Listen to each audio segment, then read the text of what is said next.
कई वर्षों पहले एक राज्य में मिदास नामक एक लोभी राजा राज करता था। उसकी एक बहुत ही सुंदर पुत्री थी जिसका नाम मैरी गोल्ड था। मिदास अपनी पुत्री से बहुत प्रेम करता था, किंतु उससे कहीं अधिक उसे सोने से प्रेम था। उसका खजाने में सोने का भंडार था। उतना सोना दुनिया में किसी भी राजा के खजाने में नहीं था। इसके बाद भी खजाने में जितना सोना बढ़ता, राजा मिदास की लालसा उतनी ही बढ़ती जाती थी। उसके दिन का अधिकांश समय खजाने में रखे सोने को गिनने में निकल जाता था। सोने की लालसा में अक्सर वह अपनी पुत्री को अनदेखा कर देता था। दिन पर दिन उसकी सोने की ललक बढ़ती जा रही थी और अधिक सोना प्राप्त करने के उद्देश्य से उसने एक बार अन्न जल त्याग कर ईश्वर की कठोर उपासना की। उसकी उपासना से प्रसन्न होकर ईश्वर ने उसे दर्शन दिए और मनचाहा वरदान मांगने को कहा।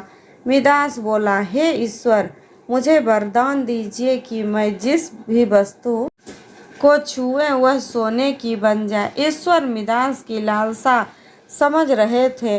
वरदान देने के पूर्व उन्होंने पूछा, राजन, क्या यह वरदान मांगने के पूर्व तुमने अच्छी तरह विचार कर लिया है? हे ईश्वर, मैं इस विश्व का सबसे धनी राजा बनना चाहता हूँ। मैं अच्छी तरह सोच लिया है। मुझे यही वरदान चाहिए। कृपया मुझे वरदान प्रदान कीजिए।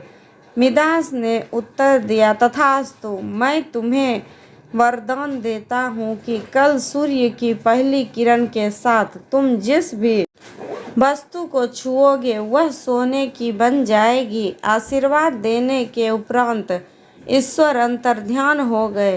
राजा मिदास यह वरदान पाकर खुशी से फूला नहीं समाया। दूसरे दिन सोकर उठने के उपरांत अपनी शक्ति परखने के लिए उसने अपने पलंग को छूकर देखा। वह पलंग सोने का बन गया। मिदास बहुत खुश हुआ। दिन भर वह सुध बुध खोकर अपने महल की हर चीज को सोने में परिवर्तित करने में लगा रहा। उसे भोजन तक का होश ना रहा। शाम तक वह थक कर चूर हो चुका था। उसे जोरों की भूख लग गई थी। उसने अपने सेवकों को भोजन परोसने के लिए कहा। भोजन परोसा गया, किंतु यह क्या! जैसे ही उसने भोजन को हाथ लगाया वह सोने में परिवर्तित हो गया। अब सोने को तो खाया नहीं जा सकता था। भूख से बेहाल राजा मिदास ने फल खाकर भूख मिटाती रही, किंतु उसके छूते ही वह भी सोने में परिवर्तित हो गया। वह गुस्से में से तिलमिला उठा और उठकर बाहर चला आया। बाहर टहलते हुए वह अपने महल के उद्यान में पहुंचा। वहां उसने देखा कि उसकी नन्ही पुत्री मैरी गोल्ड खेल रही थी। उसका सुंदर मुख देख राजा के मन में प्रेम उमड़ आया। कुछ क्षणों के लिए वह अपनी भूख भूल गया। जब मैरी गोल्ड ने अपने पिता को देखा तो वह उसके पास दौड़ी चली आई और प्रेम पूर्वक उससे लिपट गई। राजा मिदास ने प्यार जताते हुए उसके सिर पर हाथ फेरा और तुरंत ही वह सोने में परिवर्तित हो गई।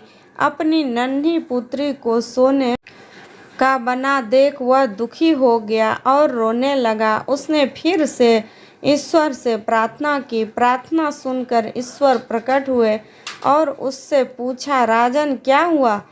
अब तुम्हें क्या वरदान चाहिए? मिदास रो रो कर कहने लगे, हे ईश्वर, मुझे क्षमा करें। सोने की लालसा में मेरी बुद्धि भ्रष्ट हो गई थी और मैं यह वरदान मांग बैठा था कि किंतु अपनी पुत्री को खोने के बाद अब मेरी आंखें खुल गई है।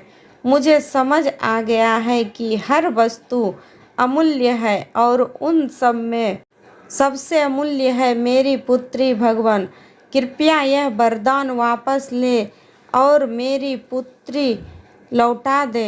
अब मैं सोने की लालसा त्याग दूंगा और अपना कारोबार निर्धनों और ज़रूरतमंदों के लिए खोल दूंगा। ईश्वर ने जब उसके पछतावे के आंसू देखे तो अपना वरदान वापस ले लिया। दूसरे दिन सूर्य की पहली किरण के साथ सारी वस्तुएं अपने वास्तविक रूप में आने लगी। राजा मिदास की पुत्री भी अपने वास्तविक स्वरूप में आ गई। उसने अपने वचन के अनुसार अपना कोषागार निर्धनों और ज़रूरतमंदों के लिए खोल दिया। उसका लोभ खत्म हो चुका था। वह एक संतुष्ट जीवन व्यतीत करने लगा। सीख: धन महत्वपूर्ण अवश्य है, किंतु सर्वस्व नहीं। प्रेम, खुशी, संतुष्टि कभी भी धन से खरीदी नहीं जा सकती। दूसरा, लोभ का परिणाम बुरा होता है।